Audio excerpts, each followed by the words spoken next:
오늘 하나님 말씀은 사도행전 14장 1절로 7절까지의 말씀입니다.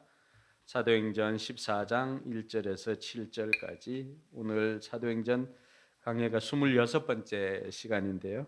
벌써 사도행전 14장 1절에서 7절까지 불편하지 않은 분들은 자리에 일어나서 우리가 하나님 말씀 받도록 하고요. 특별히 우리가 주일마다 개역 개정으로 하지 않고 새 가족들을 위해서 세 번역으로 하고 있으니까 가지고 있는 성경이 개역 개정이면 앞을 보시고 같이 읽으시길 바랍니다. 같이 읽겠습니다. 바울과 바나바는 이고니온에서도 이전과 마찬가지로 유대 사람의 회당에 들어가서 말하였다. 그래서 유대 사람과 그리스 사람이 많이 믿게 되었다. 그러나 마음을 돌이키지 않은 유대 사람들이 이방 사람들을 선동해서 믿는 형제들에게 나쁜 감정을 품게 하였다. 두 사도는 오랫동안 거기에 머물면서 주님을 의지하여 담대하게 말하였다. 주님께서는 그들의 손으로 표징과 놀라운 일을 행하게 하셔서 그들이 전하는 은혜의 말씀을 확정하여 주셨다. 그 도시 사람들은 두 편으로 나뉘어서 들어는 유대 사람의 편을 들고 들어는 사도의 편을 들었다. 그런데 이방 사람들과 유대 사람들이 그들의 간원들과 합세해서 바울과 바나바를 모욕하고 돌로 쳐 죽이려고 했다. 사도들은 그것을 알고 루가오니아 지방에 있는 두 도시 루스드라와 드베와 그 근방으로 피하였다. 그들은 거기에서도 줄곧 복음을 전하였다. 아멘. 네, 다섯 사람에게 여러분 하늘 복을 빌어주시기 바랍니다. 하나님의 사람들이 복을 빌어주면 그대로 됩니다. 하늘 복 많이 받으세요. 네, 하늘 복 많이 받으세요. 네, 목사님 사모님 반갑습니다. 하늘 복 많이 받으세요. 네, 하늘 복 많이 받으세요. 네, 하늘 복 많이 받으세요. 네, 오랜만에 우리 이기루 목사님 가정도 이렇게 오셔가지고 마치 제가 주님을 보는 것처럼 기쁩니다. 네, 하나님께서 우리에게 주신 선물 같습니다. 마크 트웨인의 소설 중에 허클베리 핀의 모험이 있습니다. 여러분들이 잘 아는 톰 소여의 모험 다음으로 나온 거기 때문에 내용이 그대로 연결되어져 있습니다. 이 허클베리 핀의 모험에 보면은 그 흑핀이지요. 흑핀, 허클베리 핀이 이 허클베리 핀이 그 집을 뛰쳐나가서 그 노예였던 짐과 함께 뗏목을 타고 미시시피 강을 이렇게 모험하는 이야기가 허클베리 핀의 전체 내용입니다. 이 허클베리 핀이 모험은 너무 재밌는데 한 가지 해결하지 못한 그 문제 때문에 가는 곳마다 이 문제 때문에 힘들어했습니다. 그것은 다른 것이 아니라 당시 노예 제도를 찬성했던 교회가 도망친 노예를 신고하지 않으면 지옥에 간다고 가르쳤기 때문입니다. 근데 짐은 지금 도망치고 있잖아, 그렇죠?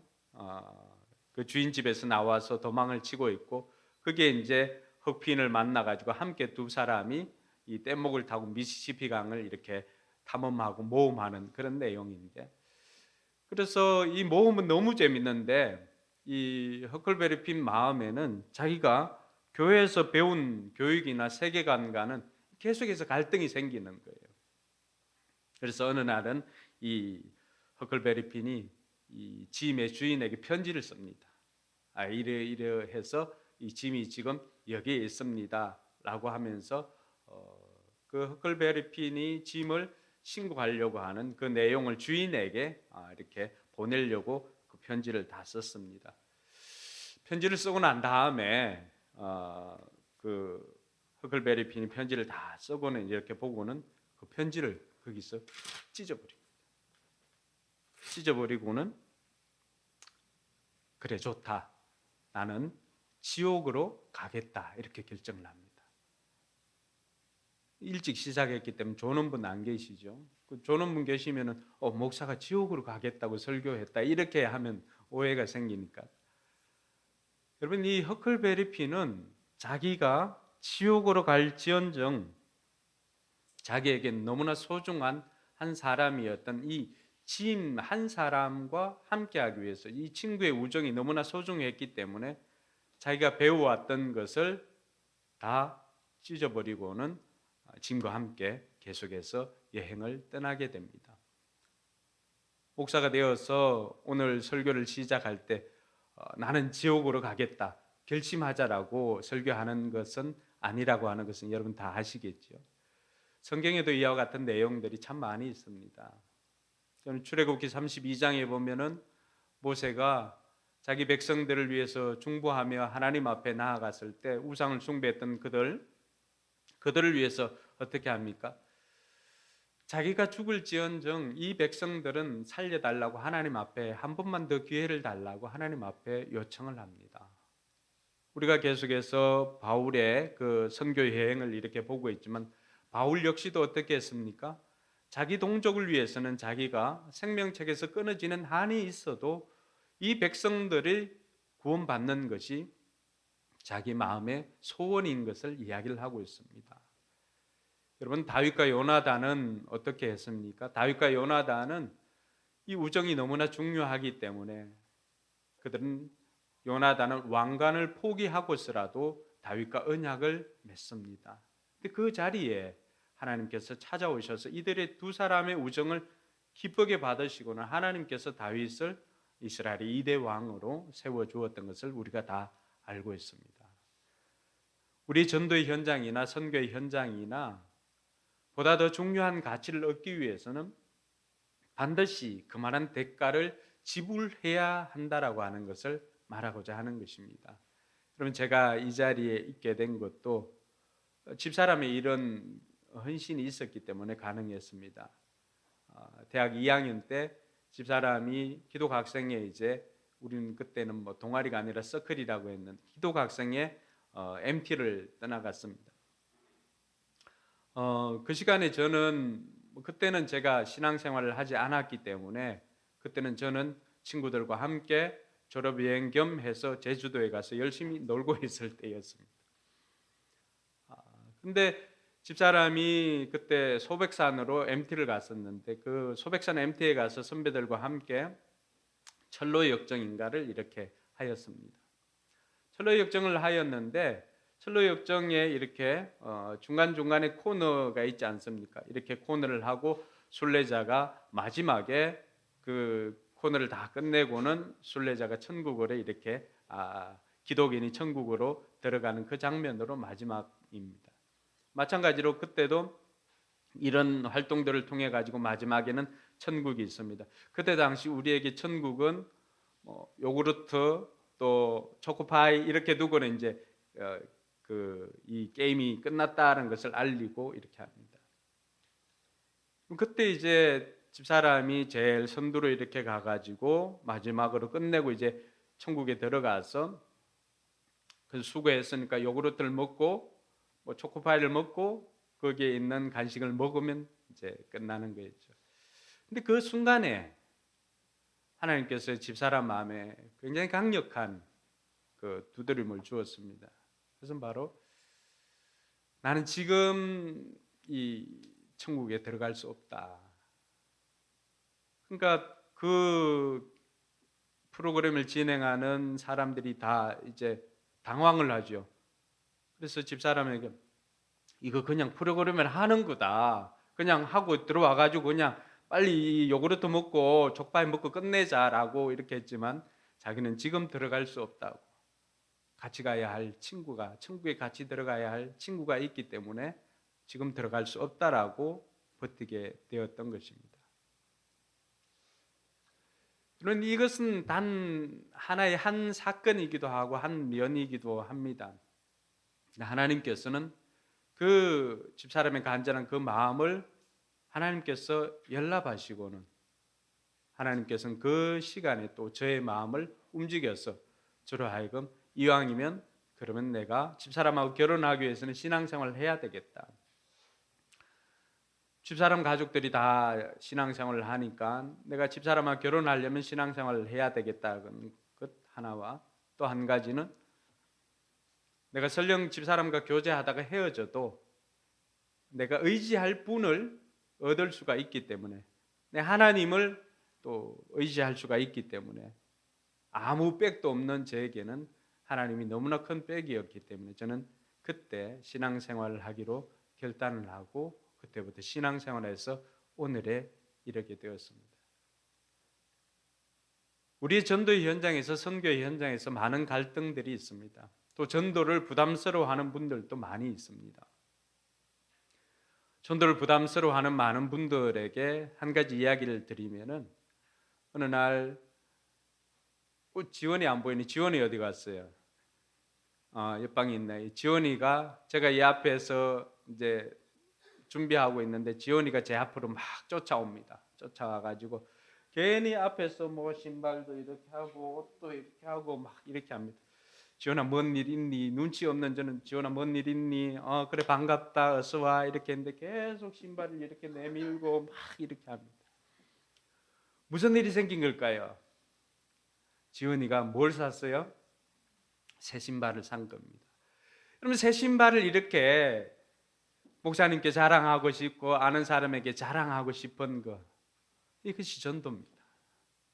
내가 예수님을 만나고 예수님을 다른 사람에게 자랑하고 싶은 것, 그것이 전도입니다. 많은 사람들이 다 전도를 어려워하고 힘들어합니다. 전도의 현장도 만만치 않기 때문에 그렇죠. 그러나 먼저 우리 마음속에 이 전도에 대한 부담이 없어야 됩니다. 전도는 지원이가 나에게 신발을 자랑하듯이, 새 신발을 자랑하듯이 예수님을 자랑하는 것이 전도다라고 생각하시면 여러분 전도에 많은 도움이 될 줄로 믿습니다. 우리가 전도를 힘들어하는 많은 사람들이 있기에 오늘은 전도의 대가인 이 바울과 바나바를 통해서 또 전도를 배우도록 하겠습니다. 우리가 전도를 배우는 시간 벌써 세 번째죠. 비시디 안디옥에서도 배웠고요. 또 지난번에 어디였지요? 기억이 안 납니까? 네, 사이프러스 키프로스에서의 전도, 또 오늘은 이고니온에서의 전도를 통해서 그 전도에 대해서 우리가 배워보고자 하는데, 오늘 우리가 배울 전도는 이 이고니온에서의 전도는 다른 곳보단 훨씬 더 갈등이 심했습니다. 이고니온에서 오늘 보니까 바울과 바나바가 이고니온에서 전도를 하였는데, 그곳에서 여전히 전도를 하였을 때 많은 사람들이 예수님을 믿게 되었습니다. 근데 말씀해 보면은 2절에 보니까 이곳에서 전도할 때 사람들이 많이 믿기도 하였지만 반대로 마음을 돌이키지 않는 사람들이 오히려 이 사람들에게, 믿는 형제들에게 나쁜 감정을 품게 하는 것처럼 반대도 심하였다라고 하는 것을 알 수가 있습니다. 그래서 오늘은 우리가 이 본문의 말씀을 통해서 전도할 때 우리가 예상해야 될 것들을, 어떤 것이 있는지를 좀 알아보고, 그럼 우리는 어떻게 해야 될 것인지를 살펴본 후에 우리가 전도의 현장에서 거부감이나 이런 것 때문에 낙심하지 말고 끝까지 전도를 하면 좋겠다라고 하는 심정으로 말씀을 들으면 좋겠습니다. 여러분, 이고니온은 키프로스보다는 좀 더 안으로 들어가 있는 고원지대 끝부분에 위치한 도시입니다. 물이 풍부했기 때문에 비옥한 토지가 있었고요. 그러니까 많은 사람들이 부유하게 살았던 도시입니다. 그러니까 이 도시는 로마 황제에게도 AD 41년에 로마 황제 클라우디오가 이 도시에 자기 이름을 따서 명명을 할 정도로 로마 황제가 또 눈여겨보았던 도시이기도 했습니다. 그러니까 이곳에는 많은 사람들이 함께 모여 살았는데요, 핍박을 피해서 온 유대인들도 있었고 또 헬라인들도 있었고, 그리고 로마 식민지를 통하여서 또 온 사람들도 있었습니다. 많은 종족들이 모여 있었던 곳이 바로 이 이고니온이었습니다. 근데 이고니온에서도 바울과 바나바는 이곳에 와서도 1절에 보니까 복음을 전하였다라고 말합니다. 많은 사람들이 바울과 바나바가 회당에서 들어가서 복음을 전하였을 때, 말씀을 전하였을 때 이들은 그 말씀을 듣고 회심하는 사람들이 많이 있었습니다. 여러분, 이렇게 회심하는 사람들이 많이 있는가 하면은 반대도 극심했기 때문에 이 극심한 반대를 통해서 저와 여러분들이 오늘 우리 전도의 현장에, 선교의 현장에 예상할 수 있는 것이 무엇이 있는지를 같이 살펴보아야 할 것입니다. 첫 번째는 거부감을 예상을 해야 합니다. 오늘 2절에 보면은 마음을 돌이키지 않은 유대 사람들이 이방 사람들을 선동해서 믿는 형제들에게 나쁜 감정을 품게 하였다. 복음이 너무나 좋은 것이지만 왜 이들은 이 복음에 대해서 거부를 할까? 한 세 가지 이유가 있는데 그 첫 번째는 인간의 죄성 때문에 그렇습니다. 우리 인간의 죄성은 자신이 죄인인 것을 인정하기를 싫어합니다.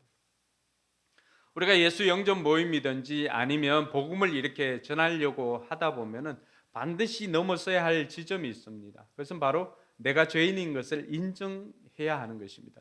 내가 죄인인 것을 인정하지 않으면은 내 죄에 대해서 용서함 받는다거나 내 죄를 구원할 자가 소용이 없는 것이죠. 그래서 내 죄가 있다라고 하는 것을 인정해야 되는 시점이 필요합니다. 근데 많은 사람들은 죄인입니다. 당신이 죄인입니다라고 하면은 인정하기를 싫어합니다. 아니 내가 무슨 죄를 지었냐고.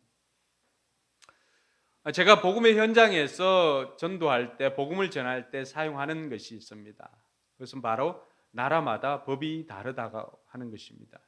우리나라는 예전에 할아버지들은 손주들 이렇게 데리고 노는 것을 너무 좋아했습니다. 그때는 손주 이렇게 고추를 만지면서 아이고 이놈 잘 컸네라고 이렇게 하기도 했습니다. 우리나라에서는 지금은 좀 그렇지만 예전에는 큰 문제가 되지를 않았습니다. 근데 지금 우리나라든지 외국이든지 그렇게 하면 어떻게 될까요? 난리가 나죠. 왜 그렇습니까? 우리나라에는 그것이 뭐 전통이고 아름답게 이렇게 뭐 포장될 수도 있겠지만 외국에서는 굉장한 오해를 받고 법에 저촉되기 때문에 거기에서는 그것이 죄가 됩니다. 여러분 나라마다 이렇게 죄가 다르다고 한다면 법이 다르다고 한다면은 하나님 나라의 법도 마찬가지다라고 하는 거죠. 하나님 나라의 법은 이 땅에 써 있는 것들은 대부분 실정법을 사용합니다. 그러나 하나님 나라의 법은 어떻습니까? 예수님께서 우리에게 가르쳐 준 대로 음욕을 품기만 해도 주님께서는 그것을 죄라고 여겼습니다. 실제로 내가 다른 사람을 때리지 않고 다른 사람을 살인하지 않아도 형제에 대해서 바보라고 하거나 말로 이렇게 해도 그것을 살인에 해당하는 죄로 여겼던 것이 하나님 나라의 법입니다. 모든 나라의 법보다도 상위법에 있는 하나님 나라의 법에 저촉되지 않을 사람이 없었던 것이죠. 그리고 도덕법만 봐도 마찬가지입니다. 여러분 부모님들이 생을 마감했을 때 왜 그렇게 다들 울고 힘들어하죠? 잘했던 것보다는 하지 못했던 것들로 인한 후회가 너무나 크기 때문에 그렇습니다. 이 땅에서도 부모를 공경하라고 하는 그 말씀에 어느 누구가 자유하겠습니까? 나는 정말로 부모를 공경했다라고 하는, 여러분 아무리 최고의 효자라 할지라도 부모를 떠나보냈을 때는 마치 자신이 죄인인 것처럼 자기가 부모님을 제대로 모셨기 때문에 우리나라는 자기가 죄인인 것처럼 얼굴도 들지 못하고 곡을 하였습니다. 물론 지금은 장례 문화들이 많이 달라졌지만 아무리 효자라고 할지라도 부모를 떠나보냈을 때는 죄인인 심정을 가질 수밖에 없었던 것입니다. 그러므로 그 법 앞에 어느 누구가 자유하겠습니까? 이러한 것들이 하나님 나라의 법에서는 다 저촉이 되는 것이죠. 많은 사람들이 하지 않는 것을 하지 않으면 나는 죄인이 아니다라고 생각을 합니다. 그런데 성경은 하지 말라라고 하는 것만 있습니까? 하라고 하는 것도 있습니다. 내 이웃을 내 몸과 같이 사랑하라고 하는 것부터 시작을 했어요. 부모를 공경하라도 마찬가지죠. 근데 이 하라고 하는 규정에는 어느 누구도 자신 있게 나는 그것을 다 했노라고 말하는 사람이 드물더라고 하는 것입니다. 그런 면에서 우리 모두는 다 죄인이라고 할 수가 있습니다. 근데 이러한 인간의 죄성 때문에 이 죄를 죄인인 것을 받아들이기 어렵기 때문에 복음의 현장에서 거절되는 경우가 많이 있습니다. 둘째로는 가치관이 다르기 때문에 그렇습니다. 여러분, 성경적인 가치관과 세상 사람들이 믿고 있는 가치관이 다르기 때문에 그 가치가 언제나 충돌될 수밖에 없습니다. 우리가 소중하게 여기는, 오늘 허클베리 핀도 마찬가지였죠. 자기가 소중하게 여기는 가치는 뭐였어요? 친구와의 우정이잖아요. 근데 교회에서 가르치는 그 가치관과 충돌이 있을 수가 있습니다. 우리가 배우는 가치관과 세상 사람들이 삶 속에서 생각하는 가치관 다를 수가 있습니다. 여러분, 우리는 어쨌든 돈보다는 그 돈을 주시는 하나님을 더 소중하게 여깁니다. 그런데 세상 사람들은 하나님이 눈에 보이지 않으니까 뭘 더 소중하게 여길까요? 돈을 더 소중하게 여깁니다. 그러니까 그 가치관이 충돌할 수밖에 없는 것입니다. 그래서 우리가 전하는 복음이 아무리 좋아도 저 사람들이 가지고 있는 가치관 통하여서는 거부를 당할 수도 있다라고 하는 것입니다. 그리고 세 번째는 악령의 역사 때문입니다. 그렇습니다. 악한 영들은 어떻습니까? 바울이 고린도 교회에서 우리에게 가르쳐 준 것처럼 이 복음의 광채가 비치기만 하면은 모든 사람들이 복음을 받아들일 수밖에 없는데, 이 세상의 공중권세 자본자들이 그 복음의 광채가 비치지 못하도록 막고 있으므로 사람들의 마음이 어떻게 됩니까? 혼미하게 되는 거죠. 그러니까 이 복음의 광채로 나오지를 못하는 것입니다. 그러니까 이러한 이유 때문에 우리가 복음을 전하는 현장에는 언제나 이런 거부감이 있다라고 하는 것을 예상을 해야 됩니다. 여러분들이 친구들을 초청하기 위해서 복음을 전하거나 또 아니면 교회로 와보라고 했을 때 그 전에는 그렇게 좋던 사람이 교회 이야기를 하거나 아니면 복음에 대해서, 예수님에 대해서 이야기만 하면 그 사람이 돌변하는 이유도 이 세 가지 중에 한 가지인 것입니다. 그럼에도 불구하고 이 세 가지가 있음을 알고 거부감을 있음을 알고 하는 것과 거부감 때문에 우리가 낙심하는 것과는 천지 차이인 것입니다.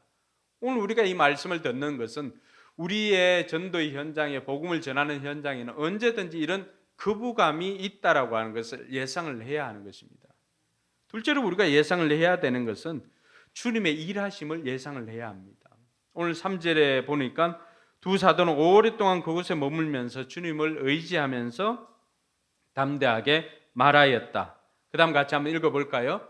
주님께서는 그들의 손으로 표징과 놀라운 일을 행하게 하셔서 그들이 전하는 은혜의 말씀을 확정하여 주셨다. 누가요? 누가 확정해 주셨다는 거죠? 주님께서. 우리의 복음의 현장에는 항상 주님이 함께 하십니다. 할렐루야. 왜냐하면 그것이 주님의 일이기 때문에 그렇습니다. 성령님이 우리와 함께 하심으로 말미암아서 그 전도의 현장에, 복음을 전하는 그 현장에 성령님이 함께 하심으로 우리가 전하는 말을 확정해 주십니다. 그것이 사실이라고, 그것이 진실이라고 확정해 주십니다. 오늘 바울과 바나바도 마찬가지였거든요. 이들이 전하는 복음이 그것이 옳은 것이다라고 하면서 주님께서는 이들이 복음을 전할 때 복음을 전했던 내용뿐만이 아니라 그들이 행한 사역을 통해서 수많은 사람들을 낫게 하고 악한 것들을 떠나가게 하는 역사가 있었던 것입니다. 할렐루야. 사랑하는 성도 여러분, 여러분의 복음의 현장에 여러분들만 그 사람을 초청해서 음식을 대접하고 그들을 위해서 기도하고 또 그들을 초청하고 하는 것 아닙니다.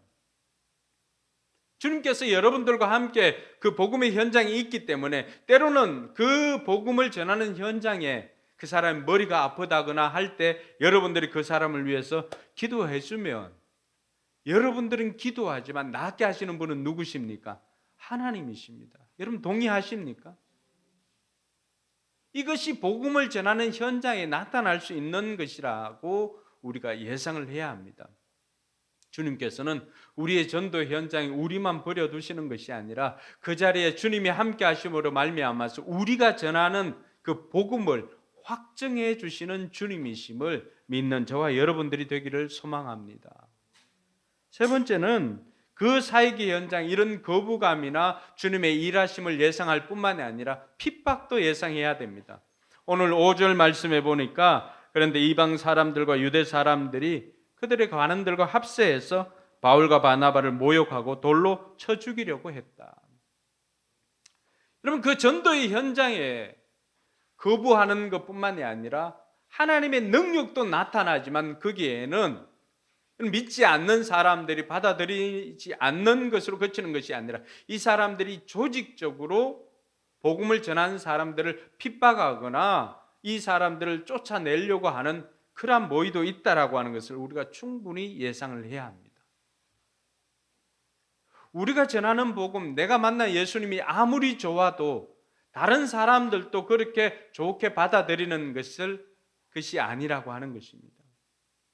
내가 만난 예수님, 내가 다니는 교회가 아무리 좋아도 세상 사람들도 다 그렇게 받아들이는 것이 아님을 우리가 예상을 하고 이 복음을 전한다면은 우리가 낙심하지 않고 끝까지 복음을 전할 수 있게 될 것입니다.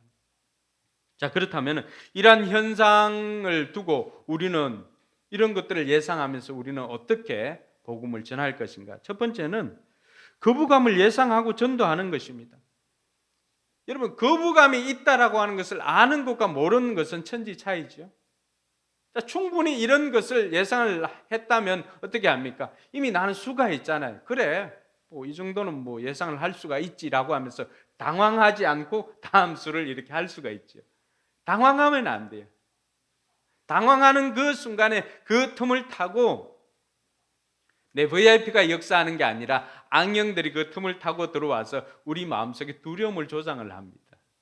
그러면 안 되는가 보다 라고 하면서 우리는 낙심하고, 한번 여러분들이 모처럼 목사님 하도 전도 이야기를 하니까 전도를 해보려고 VIP를 초청해 보려고 다음 주 부활주일에 초청을 해보려고 시도를 하는데 이런 거부감이 생겼다. 거부를 받았다. 이렇게 하면은 역시 나는 안 되는가 보다 라고 하면서 낙심시키는 것은 사단의 전략입니다. 이런 거부감이 있다라고 하는 것을 알면 어떻게 될까요? 알면은 우리는 이것을 충분히 예상을 하고 내가 거부를 당한 것이 아니라 내가 전하는 복음이 이 사람에게 거절당했으므로 여러분들은 상처를 받지 말아야 합니다. 많은 사람들이 전도를 하다가 포기하는 이유는 이것 때문에 그렇습니다. 여러분, 우리가 전하는 전도지 하나라도 이렇게 주었을 때 사람들이 받아주면 얼마나 기뻐요. 근데 전도지를 줘도 받지 않으면은 굉장히 상처가 됩니다. 가끔 복음은 아니지만 우리 학원에서 학부모 설명회 있다고 해서 이렇게 만들어 가지고 전단지 돌릴 때도 있어요. 전단지라 할지라도 여러분, 이렇게 전단지 주면은 받아들이는 사람들이 많습니다, 대체적으로. 근데 전단지를 줬는데 초등학생 1학년, 2학년 아이들이 됐어요 하면은 이게 상처가 됩니다. 다시 하고 싶은 마음이 생기겠어요? 자, 그럴 때 우리가 복음을 전하는 그 현장에서 숙달되지 않았다면 그것이 상처가 되지만은 이렇게 숙달되니까 이것을 전하였을 때 이 아이가 나를 거절하는 것이 아니라 내가 전하는 전단지를 거절한 것입니다. 복음의 현장에도 마찬가지입니다. 우리가 복음을 전할 때 다 오케이 하고 다 수용성 있는 사람들 아닙니다. 그 사람들, 까칠한 사람들이 얼마나 많이 있습니까? 니나 믿으라 라고 하면서 하는 사람들 많습니다. 그럴 때 거절당했다고 해서 여러분들이 거절당한 것이 아니라고 하는 것입니다. 여러분들이 전하는 복음이 거절당했기 때문에 여러분들은 그럼에도 불구하고 그 사람 아니면은 또 다음에 기회를 보고 다시금 도전해야 할 것입니다. 그 가운데는 여러분들이 전하는, 여러분들을 거절했던 그 사람들 중에는 오늘 이고니온에서 전도했던 바울과 같은 사람도 있을 줄로 믿습니다. 저 역시도 처음부터 예수님을 받아들인 것은 아니었습니다. 시골 동네 교회가 처음 생겼을 때 제가 했던 역할은 바깥에서 교회 안에서 예배드리는 친구의 이름을 부르면서 바깥에서 놀러 가자고, 빨리 나오라고, 왜 그러냐고 방해했던 사람입니다. 더군다나 선배들이 집합을 시켜가지고 오늘은 예배당에 가서 예배를 드린다고 했을 때, 중학교 때 전체가 우리가 동네 그 선배 기강이 워낙 세기 때문에 집합하라 그래 하면 다 집합을 해야만 했습니다. 맞기도 했고요. 그래서 예배를 드리러 갔을 때 그 괜한 영웅심에 찬양을 부를 때도 저는 저 뒤쪽에서 딱 정우 저 자리 좀 됐 아니 아니 놀지를 못하리 뭐 이렇게 흥얼거렸던 사람입니다. 기도했을 때도 누가 눈 뜨고 기도하는가 이렇게 보기도 하고요. 서로 눈을 뜨고 이렇게 마주치는 지도 눈 떴으니까 나를 봤겠죠. 눈이 마주쳐가지고 어색해 했던 사람 중에 한 사람이었습니다. 근데 그날 예배 때 저는 예배를 방해하기 위해서 갔잖아요. 물론 다른 사람들 예배 드렸지만은 근데 예배를 방해하러 갔던 그 예배의 자리에서 주님께서 저를 만나 주셨습니다. 목사님 그때는 전도사님인데 전사님 예배를 다 마치고 내려와 가지고 동네 애들이니까 다 알잖아요. 이렇게 악수하면서 동건아 반갑다 하고 이렇게 손을 잡아주는데 전사님이 이렇게 올 때 전사님이 안 보이고 말씀을 통해서 들었던 부활하신 예수님이 전사님 얼굴에 오버랩돼서 저를 이렇게 찾아오시는 것입니다. 전사님 손을 잡으면서 제 마음에 전사님에게도 미안한 마음이 있었지만 얼마나 주님께 미안한 마음이 들었던지 저는 예배를 방해하기 위해서 그 자리에 있었지만 주님은 저와 같은 핍박자도 품어주시고 만나주셨습니다. 그 기억이 저를 떠나지 않고 있었기에 그때는 중학생이었지요. 어느 날 집사람이 그런 제목을 가지고 기도한다라고 했을 때 흔쾌히 주님께로 나갈 수가 있었던 것입니다. 몇 년의 시간이 지났지만 그 시간 동안에 하나님께서는 제 삶을 통해서 내가 진짜로 의지해야 할 이가 하나도 없다라고 하는 것을 깨닫고는 그 연약함을 이길 수 있는 것은 하나님을 믿는 것밖에 없음을 알고는 나의 죄의 문제나 인생의 모든 문제를 해결해 주시고 주님께서 나를 만나 주심으로 인해서 내 삶이 바뀌었던 것입니다. 그럼 제가 증인이고 바울이 증인입니다. 지금 당장에는 거절하는 사람이 있다 할지라도 그 사람이 여러분을 거절한 것이 아니라 여러분이 전하는 복음을 거절했기 때문에 그것에 낙심하지 말고 이렇게 오늘은 거절하지만은 이 사람들 중에는 언젠가는 바울과 같은 이가 옥토와 같은 사람이 있게 되면은 30배, 60배, 100배의 결실을 거두는 것입니다. 할렐루야. 그러므로 저와 여러분들이 전도의 현장에서 이런 거부감을 예상하고 그럼에도 불구하고 복음을 전하는 저와 여러분들이 되길 주님의 이름으로 축원합니다. 둘째로는 주님을 의지하는 것입니다. 바울과 바나바의 전도의 비결이 여기에 있습니다. 주님을 의지하는 것입니다. 바울이 아덴에서는 알지 못하는 신을 가지고 전도를 했습니다. 거기에서는 몇 사람이 이렇게 믿기는 했지만은 그러나 많은 사람을 얻지 못하였습니다. 그 이유는 여러분 바울이 제일 잘하는 것이 무엇일까요? 변정과 논정입니다. 그런 그 어떤 사람들보다도 말이 뛰어났던 사람입니다. 그럼에도 불구하고 그가 이 아덴에서의 사역에서는 많이 얻지를 못하였습니다. 그 사역도 결코 작은 사역은 아니었습니다.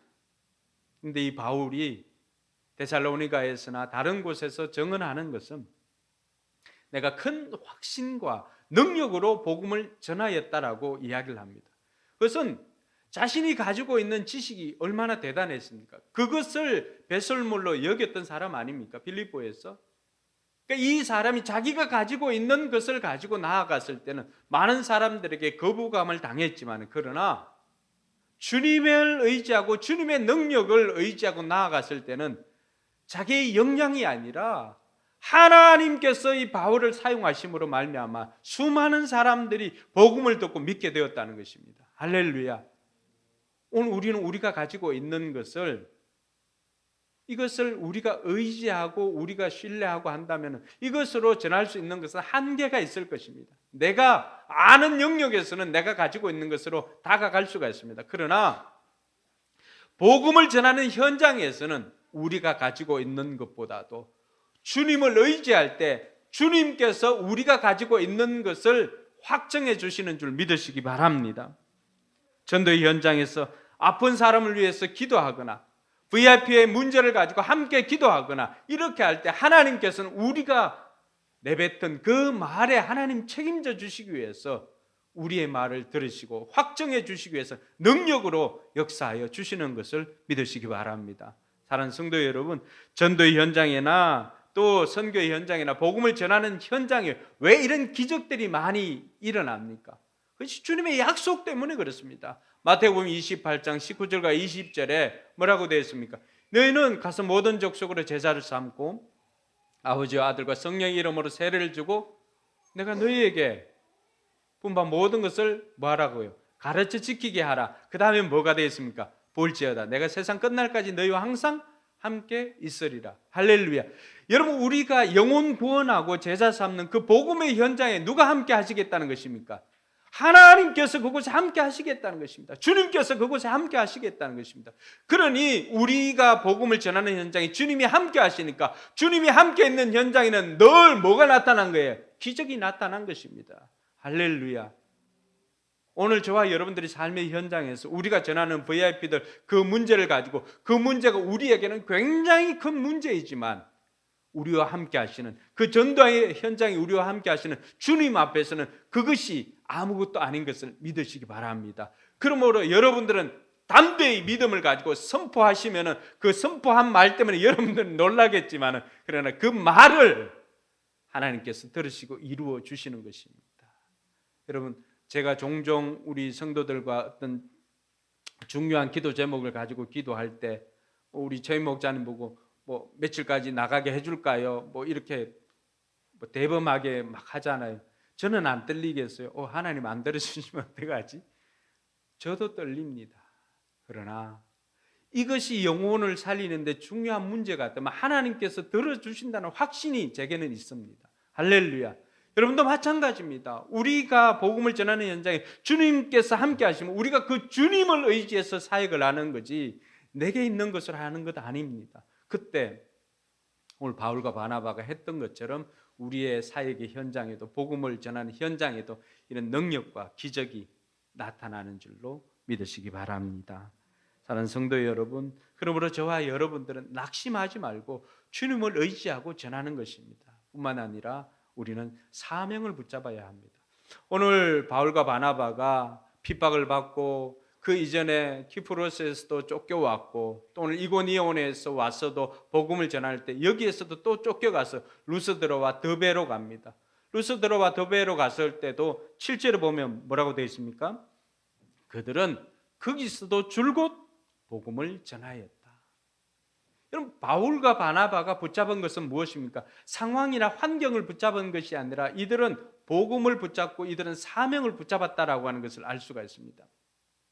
이방인의 사도로 이방인의 빛으로 부름을 받은 바울과 바나바는 핍박을 받으면 또 옮겨가고요, 핍박을 받으면 또 옮겨가고 이렇게 하니까 가는 곳마다 그들은 가서 복음을 전하였습니다. 우리가 종종 볼 때는 우리 눈으로 볼 때는 이해 안 되는 부분들이 많이 있습니다. 근처에 큰 교회가 있었죠. 제가 서울에 올 때부터 굉장히 큰 교회였습니다.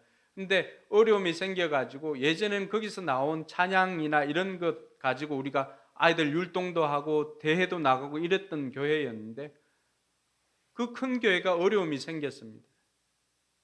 지나갈 때마다 그 교회 건물이나 이걸 보고 또 다른 건축물이나 이런 것들을 보면서 지나갈 때마다 안타까움이 있었는데 어느 날 그런 생각이 들었습니다. 이 큰 교회 때문에 여러분 거기서 나온 교회들이 많이 생겼습니다. 우리가 볼 때는 큰 교회 그냥 저게 나누어지고 쪼개지니까 아픔이 있지만 어떻게 보면 하나님 나라의 입장에서는 사람들이 삶의 현장 곳곳에 흩어져 가지고 작은 교회들이 여러 개 생겨진 것도 또 하나님의 뜻이 아닌가 하는 이런 생각이 들 때도 있었습니다. 어떤 것이 정답인지는 다 알지 못합니다. 그러나 오늘 이들 바울과 바나바를 보니까 그들이 가는 곳마다 핍박을 받고 옮겨가지만 그 사람들에겐 핍박이지만 이들이 가는 곳마다 뭐가 세워졌습니까? 교회가 세워졌습니다. 할렐루야. 그것은 바로 이들이 사명을 붙잡았기 때문에 그렇습니다. 오늘 신자들이 사명을 붙잡지 않으면요, 우리가 영혼 구원하여 제자 삼는 이 사명을 붙잡고 아버지의 소원을 이루기 위해서 나아갈 때 하나님께서는 우리를 통하여서 아버지의 소원이 이루어지게 해주시는 것입니다. 오늘 우리가 반드시 기억해야 되는 것, 그리스도인들은 물고기를 잡는 어부가 되지 못하면은 요나처럼 물고기에 잡아먹힌 어부가 됩니다. 다시 한번 기억할까요? 그리스도인들이 사명을 붙잡으면은 그리스도인들은 물고기를 잡는 어부가 되든지, 그렇지 않으면 사명을 붙잡지 못하면은 요나처럼 물고기에 잡힌 어부가 됩니다. 여러분들 지금 위치가 어디입니까? 물고기 잡는 어부로 서 있습니까? 물고기 뱃속에 있는 요나처럼 살려달라고만 요청하고 있습니까? 바울과 바나바가 물고기 잡는 어부가 되어서 가는 곳마다 복음을 전하였던 것은 그 사람들이 사명을 붙잡았기 때문에 그렇습니다. 저와 여러분들도 이 사명을 붙잡고 우리에게 맡겨진 영혼들에게 가는 저와 여러분들이 되기를 주님의 이름으로 축원합니다. 마지막으로는 우리가 상급을 바라보아야 합니다. 히브리서 기자는 히브리서 11장 6절에 그런 말씀을 남깁니다. 믿음이 없이는 하나님을 기쁘게 해드릴 수 없습니다.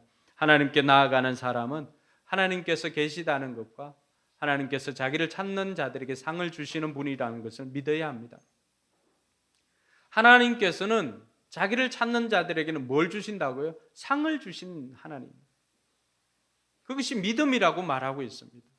오늘 저와 여러분들이 하는 그 모든 행동들은 하나님께서 다 기억하시고 마지막 날 정산할 때 우리에게 상으로 베풀어 주시는 줄 믿으시기 바랍니다. 약속에 신실하신 하나님이십니다. 약속한 것 지금까지 부도 내지 않고 다 이루어 주신 하나님이십니다. 사람은 아무리 믿을 사람도 부도를 내지만 하나님은 부도 내지 않습니다. 요한계시록 22장 12절에 그런 말씀이 있습니다. 같이 한번 읽어볼까요? 보아라, 내가 곧 가겠다. 나는 각 사람에게 그 행위대로 갚아주려고 상을 가지고 간다. 아멘. 하나님이 이미 출발하셨습니다. 우리도 저 날을 향하여서 출발하고 있습니다.